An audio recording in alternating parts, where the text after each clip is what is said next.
Friends, Vijayawada floods అనేవి 24 hours ముందు వస్తాయి అని తెలిసినా కూడా మనం రియాక్ట్ అవ్వలేని పొజిషన్లో ఉండడం అనేది చాలా దారుణం.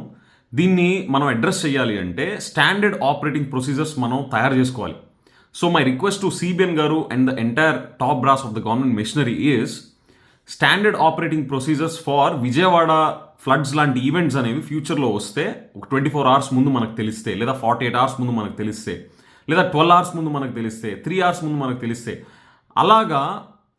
మనకి ఇన్ఫర్మేషన్ వస్తే ఆ టైం పీరియడ్స్లో మనం ఎలా రెస్పాండ్ అవ్వాలి, పబ్లిక్ కూడా ఎలా రెస్పాండ్ అవ్వాలి అని చెప్పేసి స్టాండర్డ్ ఆపరేటింగ్ ప్రొసీజర్స్ తయారు చేసి స్కూల్స్లో, కాలేజెస్లో అండ్ కాలనీస్లో ఎస్పెషలీ ఈ రిస్క్ ఉన్న ఏరియాస్లో వచ్చి మాక్ డ్రిల్స్, ఎలాగైతే ఫైర్ సేఫ్టీ పట్ల మాక్ డ్రిల్స్ కండక్ట్ చేస్తూ ఉంటారో అలాగే ఇలాంటి ఎస్ఓపిస్ని మాక్ డ్రిల్స్ ద్వారా జనాల్లోకి తీసుకెళ్ళి ఎడ్యుకేట్ చేసి ప్రిపేర్ చేయాలి అనేది నా రిక్వెస్ట్. Thank you.